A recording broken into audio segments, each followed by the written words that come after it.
The stranger's words hit like ice water. "Derek made a bet about you?"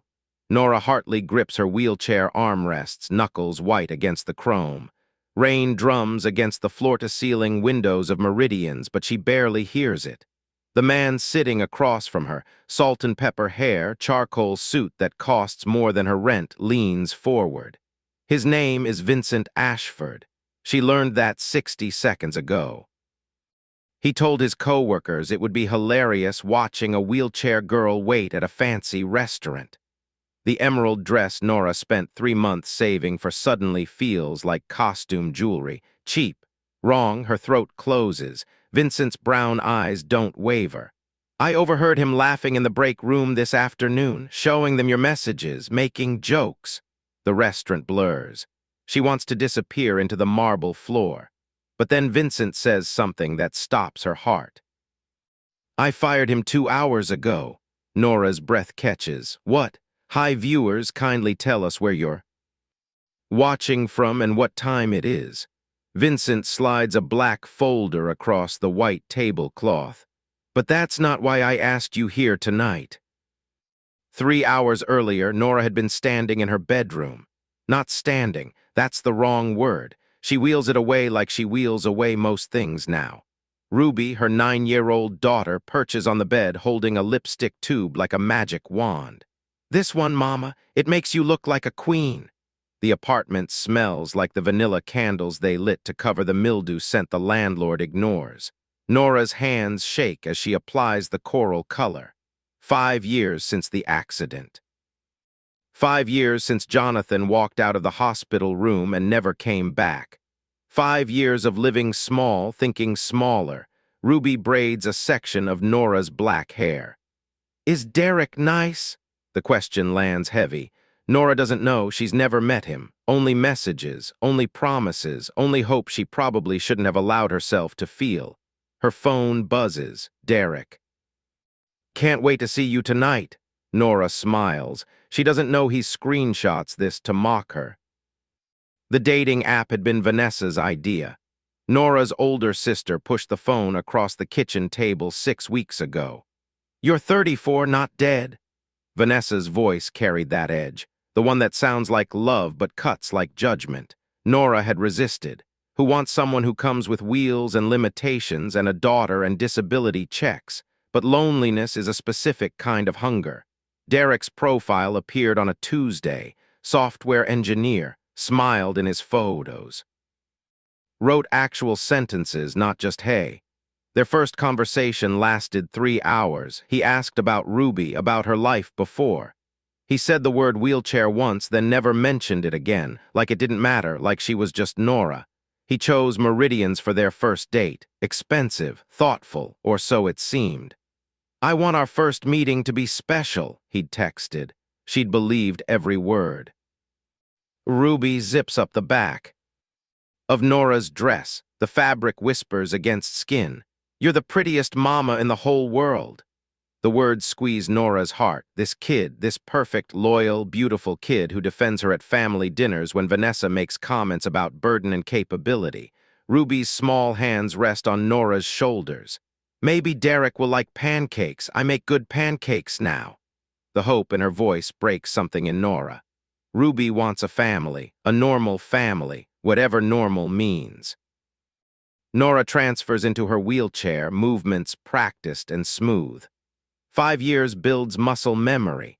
The emerald dress fans out perfectly. She practiced this. Ruby hands her the clutch purse. "Text me when you meet him, okay?" Nora promises. She keeps her promises to Ruby, always. The rain starts as her rideshare pulls up. The driver helps with the wheelchair. Ruby waves from the window, small and hopeful. Nora doesn't know she's driving toward humiliation and transformation in equal measure. 47 minutes. Late, Nora counts each one. The maitre d' offers water 3 times. Other diners glance over, then away.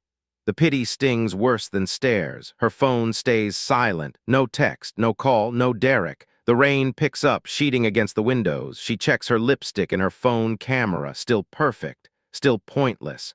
By minute 60, the truth settles into her bones. He's not coming. She's been stood up.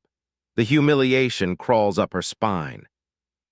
She texts Ruby a lie about running late, buying herself time before admitting failure. She's about to leave when the maitre d' approaches. "Miss Hartley, your table is ready. The gentleman is waiting."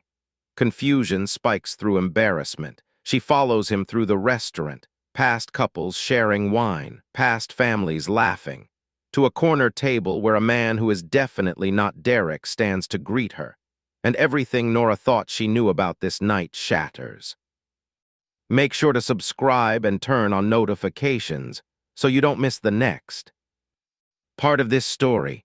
We've got more powerful stories coming that will inspire you. Drop your thoughts in the comments and inspire others with your words.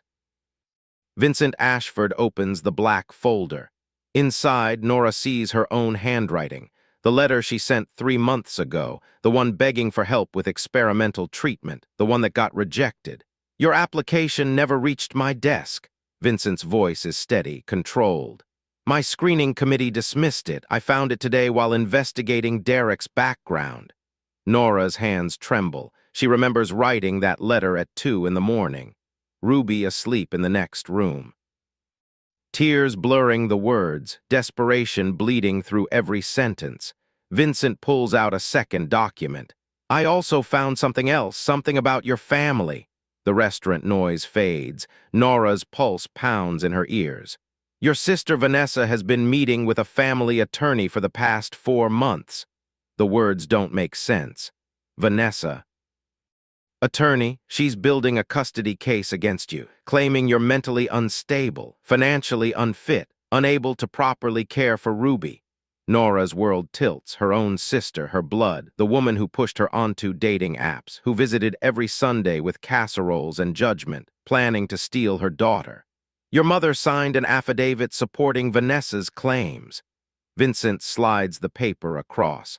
Nora sees her mother's signature. The betrayal burns like acid. Everything she thought she knew about family crumbles into ash. Vincent closes the folder. His eyes hold something Nora can't name, compassion mixed with steel. "I'm approving your treatment request, full funding, effective immediately." The words float past her. Treatment, the experimental procedure that could restore partial mobility, the one insurance laughed at, the one she'd given up hoping for. There's more. Vincent reaches into his briefcase. Another document, official letterhead, Ashford Industries. "I'm launching a new division, adaptive wellness, disability advocacy, programs designed by people who actually understand the challenges." He slides the paper toward her. "I need a director, someone with clinical expertise, someone with lived experience, someone who knows what dignity really means." Nora stares at the job offer. Director of Wellness Initiatives, 6-figure salary, benefits, purpose. "Why me?" Her voice cracks on the question. Vincent leans back. "Because Derek thought you were a joke. Your family thinks you're a burden, and you still showed up tonight in that beautiful dress, ready to believe in something good." His words land like medicine on wounds she forgot were bleeding. "That kind of courage deserves recognition, not cruelty." Nora's phone buzzes, a text from Vanessa. "We need to talk about Ruby's future. Tomorrow, final offer." Nora reads the text 3 times. Final offer, like Ruby is property, like motherhood is negotiable. Something shifts inside her chest. Not sadness, not fear, something harder, sharper. She looks at Vincent, at the treatment approval, at the job offer, at the evidence of her family's betrayal. For 5 years, she's made herself small, apologized for existing, thanked people for tolerating her wheelchair, accepted scraps of dignity like they were gifts, no more. Her thumb moves across the phone screen. She types 4 words to Vanessa. "Ruby stays with me." Send. Vincent watches without speaking. Nora straightens in her wheelchair. Shoulders back, chin lifted. "When do I start?" The question surprises her. It sounds like someone else's voice, someone stronger. Vincent smiles, first real smile of the night. "Monday, and bring Ruby. We have excellent childcare." The rain outside slows. Through the window, Nora sees a figure across the street, hoodie up, watching the restaurant, watching her table. The figure steps into the streetlight. Her blood freezes. Derek stands across the street. His face twists with rage, even through the rain-streaked window. Nora sees it, the hatred, the disbelief. He got fired because of her, that's what he's thinking. She can read it in his posture, his clenched fists. Vincent follows her gaze, his jaw tightens. Security is already aware he can't hurt you. But Nora doesn't look away from Derek. She holds his stare through the glass. She doesn't flinch. She doesn't shrink. She lets him see her sitting at this expensive table with his former CEO. She lets him see her not crying. Not running, not broken. Derek's phone appears in his hand, recording her, probably planning some social media revenge. Let him. Vincent stands, buttons his jacket. I'll have my driver take you home. Tomorrow my legal team contacts your sister. This custody nonsense ends before it begins. Nora nods, still watching Derek. He wanted to watch her humiliated tonight. Instead, he's watching her rise. He turns away first, disappears into the rainy darkness. Nora exhales 5 years of held breath. The emerald dress doesn't feel cheap anymore. It feels like armor. 6 months later, Nora walks into Ashford Industries. Walks, not perfectly, not without the forearm crutches, but walks. The treatment worked better than anyone expected. Partial mobility restored, pain reduced, independence expanded. Ruby runs ahead, backpack bouncing, heading toward the company daycare she loves. Bye, Mama, don't work too hard. Nora's office sits on the 14th floor. Windows overlooking the city, her name on the door, Director Nora Hartley. She built the adaptive wellness program from nothing, hired 15 staff members, launched partnerships with 3 hospitals, changed policy at 2 insurance companies. Vanessa's custody case got dismissed in week 3. The judge called it frivolous and vindictive. Nora's mother hasn't called since. Some losses are actually freedom. Derek tried suing for wrongful termination, lost badly. Last she heard, he's working retail in another state, deleting his social media, starting over small. Vincent knocks on her office door. Board meeting in 10. They want to discuss expanding your program nationally. Nationally, Nora smiles. I'll be right there. She pauses at the window, remembers that rainy night, the emerald dress, the cruelty that was supposed to destroy her. Sometimes being stood up is just the universe clearing the way.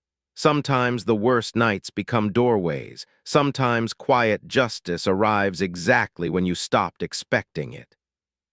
And sometimes, the people who try to break you end up building your throne. Thank you so much for watching this story until the very end. Your support means everything to this channel. If this story touched your heart, please hit that subscribe button and turn on notifications so you never miss another powerful story. We have more incredible journeys of justice and transformation coming your way. Drop a comment below and tell us what part moved you most. Share your own story of overcoming. You might inspire someone else who needs to hear it today. Like this video and share it with someone who needs hope right now. Until next time, remember your worth is never determined by those who cannot see it. Stay blessed.